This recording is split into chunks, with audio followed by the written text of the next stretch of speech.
ఓం నమ శివాయ. ఓం నమో నారాయణాయ. శ్రీమాత్రే నమః. మాస్టర్ జ్యోతిషానికి స్వాగతం. మరిన్ని విలువైన వీడియోల కోసం నా ఛానల్ సబ్స్క్రైబ్ చేయండి, లైక్ చేయండి, షేర్ చేయండి. ఈరోజు చెప్పబోయే అంశం అదృష్టవంతులు అవ్వాలంటే రెండవ భాగం, దోషాల పరిశీలన. కొంతమంది పనులు అవ్వక లేదా ఇబ్బందులు పడుతూ, కలిసి రాక,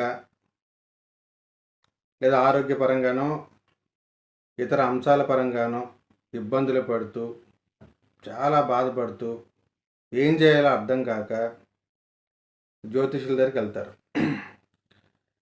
వెళ్ళిన తర్వాత వాళ్ళకి ఏదైతే ఇబ్బంది ఉందో ఆ ఇబ్బంది నుంచి బయటపడే మార్గం దొరకదు. దాంతో మళ్ళీ జ్యోతిష్యులు మారుస్తారు. ఆ జ్యోతిష్యుల నుంచి ఇంకో జ్యోతిష్యుడి దగ్గరికి వెళ్తారు. ఎంతమందిని మారుస్తున్నా ఫలితాలు రావు. చివరికి దేవుడు లేడు, ఈ జాతకాలు అన్ని అబద్ధాలు, మనుషుల్ని మోసం చేసి సంపాదించుకోవడానికి ఇటువంటి మార్గాలను కొంతమంది అనుసరిస్తారు అన్నట్టుగా కొంతమంది మాట్లాడుతుంటారు.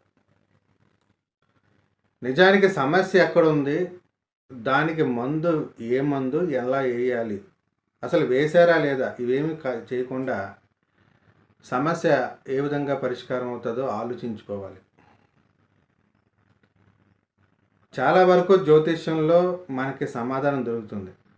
చూసే వాళ్ళని బట్టి, వారి యొక్క స్థాయి సామర్థ్యం, వారి యొక్క శక్తిని బట్టి, చూపించుకునే వాళ్ళ యొక్క కర్మ అదృష్టాలను బట్టి కొంత ఆధారపడి ఉంటుంది. అయితే ఒక్కొక్కసారి జ్యోతిష్యంలో కూడా కుండల పరిశీలన తర్వాత స్పష్టంగా సమస్య తెలియదు. ఉదాహరణకి ఒక వ్యక్తి ఒక సమస్యతో లేదా ఒక అనారోగ్యంతో బాధపడుతూ డాక్టర్ దగ్గరికి వెళ్ళినప్పుడు స్కానింగ్ రాస్తారు. ఎంఆర్ఐ స్కాన్ కావచ్చు, వేరే ఏ స్కాన్ అయినా కావచ్చు.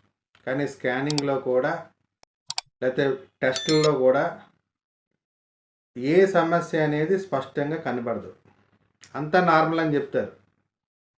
కానీ పేషెంట్ పెయిన్ అలాగే ఉంటుంది. అది ఎలా పోతుందో అర్థం కాదు. ఆ సమస్య దానికి విరుగుడు కనిపించదు. ఇలాంటి పరిస్థితులు ఉన్నప్పుడు ఎందుకున్నాయి ఈ సమస్యలు, ఎందుకు ఆ సమస్యల నుంచి బయటపడలేకపోతున్నారు అనేది జాగ్రత్తగా పరిశీలింపు చేసుకోవాలి. మనిషి అదృష్టవంతుడు అవడం అనేది ఒకటైతే, అసలు జీవనం ఎలా సాగించాలి, ఆ సమస్య నుంచి, ఆ ఇబ్బంది నుంచి ఎలా బయటపడి జీవితాన్ని ముందుకు తీసుకెళ్ళాలనేది చాలా చాలా ఇబ్బందికరంగా, బాధాకరంగా ఉంటుంది. ఒక జాతకాన్ని శాసించే అంశాల్లో గ్రహాలతో పాటు దోషాలు కూడా ఉంటాయి. గ్రహాల స్థితిని మనం చాలా సులభంగానే అంచనా వేయవచ్చు. ఫోటో స్కానింగ్తో ఇంకా పర్ఫెక్ట్గా అంచనా వేయవచ్చు. కానీ దోషాల విషయానికి వస్తే కొన్ని దోషాలు స్పష్టంగా కుండల్లో కనిపిస్తాయి. ఉదాహరణకి పితృదోషము, కాలసర్ప దోషము, కుజదోషము. తీవ్రతలను ఖచ్చితంగా అంచనా వేసినా వేయలేకపోయినా ఇవి అయితే జాతక కుండల్లో స్పష్టంగా తెలుస్తాయి. కానీ కుండల్లో తెలియనివి కూడా ఉంటాయి. కొన్ని దోషాలు జన్మతహా వస్తాయి, వాటిని అంచనా వేయచ్చు. జన్మతో సంబంధం లేకుండా ఆహార విహారాల వల్ల, జీవనంలో కొన్ని పరిస్థితుల వల్ల దోషాలు ఏర్పడవచ్చు. అవి కుండల్లో కనబడవు. మనిషి సఫర్ అవుతూ ఉంటాడు. జ్యోతిష్కులను మారుస్తుంటారు, పరిస్థితుల్లో మార్పు రాదు. డాక్టర్లు మారుస్తుంటారు, పరిస్థితుల్లో మార్పు రాదు.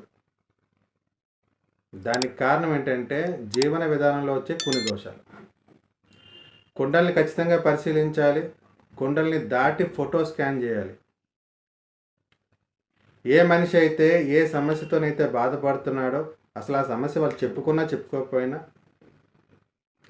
ఒక మనిషి ఎదుగుదలలో ఇబ్బందులు ఉన్నాయి, లేకపోతే జీవనానికి ఇబ్బందులు ఉన్నాయి, ఆరోగ్య సమస్యలు ఉన్నాయి, వాటి నుంచి బయటపడే మార్గం, వైద్యం ద్వారా కూడా ఆ సమస్యకి సరైన పరిష్కారం లభించటం లేదు.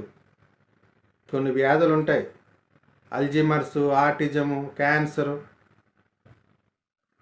మోకాల నొప్పులు మాటలు చిన్నగా అనిపించవచ్చు సమస్య. వయసు పెరిగిన వాళ్ళు పడే బాధ మామూలుగా ఉండదు. కొన్నిటికి వైద్యం డైరెక్ట్గా సమాధానం చెప్పినా కొన్నిటికి పూర్తిగా సమాధానం చెప్పలేని పరిస్థితి. దానికి కారణం కొన్ని విషయాలు తెలియనివ్వకుండా ఉండటమే. వాటికి పరిష్కారం దోషాలను నివారిస్తే దొరుకుతుంది. దోషాల నివారణ జన్మకుండల్లోనే పూర్తిగా దొరకదు. ఫోటో స్కానింగ్లో కూడా చేసినప్పుడే స్పష్టంగా తెలుస్తుంది. ఇంతకుముందు చెప్పుకున్నాను, పితృదోషం, కాలసర్పదోషం, కుజదోషం. ఈ దోషాల గురించి గతంలో నేను వీడియోలు చేశాను. ఆ దోషాలు ఉంటే ఏ ఏ సమస్యలు వస్తాయి, దాన్ని ఏ విధంగా పరిష్కరించుకోవాలని. అయితే కుండల్లో కనబడని ఫోటో స్కానింగ్లో మాత్రమే కనిపించే దోషాలు కొన్ని ఉంటాయి. ఇవి మనిషి యొక్క ఎదుగుదలకి అడ్డుపడతాయి. కొన్ని సందర్భాల్లో ఆరోగ్య సమస్యలు వస్తాయి, కొన్ని సందర్భాల్లో ఆర్థిక సమస్యలు వస్తాయి, కొన్ని సందర్భాల్లో శత్రుబాధలు వస్తాయి, అసలు కొన్ని సందర్భాల్లో ప్రమాదాలు, యాక్సిడెంట్లు అవుతుంటాయి. ఎందుకు అలా జరుగుతుంది అంటే ఫోటో స్కానింగ్లో ఆ దోషాలు ఏంటో తెలుసుకుంటే ఆ దోషాల వల్ల కలుగుతున్నాయని తెలుస్తుంది. కొంతమందికి చెడు ప్రయోగం జరుగుతుంది. ఇందులో ప్రాంతాలను బట్టి రకరకాల పేర్లు వాడతారు. చెడుపు, సిల్లంగి, బాణామతి, బ్లాక్ మ్యాజిక్ అని. ఇవి చేసేవాళ్ళు ఇంకా ఈ సమాజంలో ఉన్నారు. వాళ్ళ వల్ల ఆరోగ్యంగా మనశ్శాంతిగా బతికే వ్యక్తి అనారోగ్యవంతుడు అవుతాడు, లేదా వ్యాపారపరంగా ఉద్యోగపరంగా ఇబ్బంది పడతాడు, లేదా కుటుంబంలో గొడవల కారణమై జీవితాన్ని దుర్భరం చేసుకునే వాళ్ళు ఉన్నారు. కొంతమందికి పక్షవాతం, బ్రెయిన్ స్ట్రోక్ లాంటివి వచ్చి జీవోత్సవం అయిపోయిన వాళ్ళు ఉన్నారు. జాతకం చూస్తే జాతకం అంతా బాగానే ఉందంటారు, కానీ పరిస్థితి చూస్తే అగమ్య గోచరంగా ఉంటుంది. అది కాదు, ఇది వాస్తులో ఏదో ప్రాబ్లం ఉందండి, ఏదో చెప్పేవాళ్ళు కూడా తప్పించుకునే మార్గంలో చెప్పి ఏదో ఒక సర్దుబాటు చేసుకుని బయటకు వస్తారు. కానీ సమస్య పూర్తిగా పరిష్కారం కాదు, ఏదో కొంత పరిష్కారమే అలాగే ఉండిపోతుంది. ఫోటో స్కానింగ్లో అటువంటి ప్రయోగం జరిగితే తెలుస్తుంది. దానికి విరుగుడు కూడా ఉంటుంది. అది ఫోటో స్కానింగ్ చేయించుకున్న తర్వాత ఏం జరిగింది, ఎంత సమస్య ఉంది, ఎంత దోషం ఉంది, దానికి విరుగుడు ఏంటో చెప్పడం జరుగుతుంది. అలాగే స్పిరిట్ దోషం. కొంతమందిని చూస్తుంటే పెళ్ళిళ్ళు అవ్వవు, లేదా ఉద్యోగం రాదు, లేదా భార్యాభర్తల మధ్య గొడవలు, పిల్లలు పుట్టరు, ఏదో కారణంతో సమస్య అలాగే ఉంటుంది. ఎంతమంది జ్యోతిష్యుల దగ్గరికి వెళ్ళినా ఫలితం రాదు. కారణం ఏంటంటే స్పిరిట్.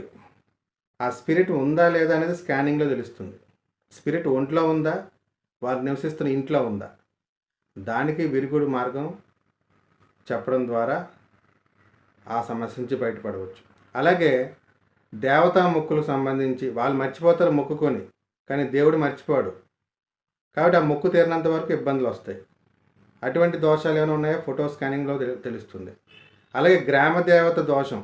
గ్రామ దేవతలకి పూజ చేసి ఆపేస్తుంటారు కొంతమంది. పూజ జరిగినంతకాలం బాగుంటుంది. పూజ ఆపేసిన తర్వాత గ్రామ దేవత కూడా కొంతకాలం చూస్తుంది. దేవుళ్ళు శాపాలు పెడతారా, ఇబ్బందులు పెడతారా అంటే దీని మీద చర్చలు జరపాల్సిన ఉద్దేశం నాకు లేదు, కానీ ఇబ్బందులు మాత్రం వస్తున్నాయి. కాబట్టి గ్రామ దేవత దోషం ఉన్న, కులదేవత పూజ చేసి ఆపేసి కులదేవత దోషం ఉన్న, అలాగే మొక్కులు మొక్కి తీర్చకపోయినా ఇబ్బందులు పడుతున్నారు జనాలు. కాబట్టి అటువంటి దోషాలు ఏదైనా ఉన్నాయంటే ఫోటో స్కానింగ్లో బయటపడతాయి.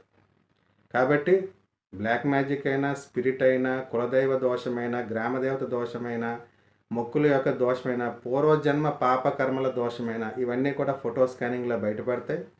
అటువంటివి ఏమైనా ఉంటే వాటికి విరుగుడు హీలింగ్ చేయటం ద్వారా, లేదా ఇతర మంత్ర, రత్న, రుద్రాక్ష హోమాల ద్వారా వాటి యొక్క సమస్యని లేదా వాటి యొక్క తీవ్రతని విరుగుడు చేసిన తర్వాత వారి యొక్క ఒరిజినల్ జాతకం పనిచేయడం మొదలుపెట్టి నిజమైన అద్భుతమైన అభివృద్ధికరమైన ఫలితాలు వస్తాయి. అప్పుడు జీవితం అభివృద్ధిలోకి వస్తుంది.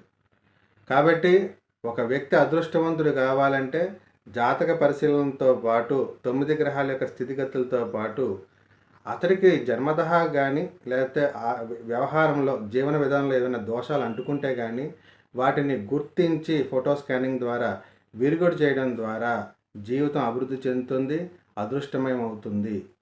శుభం.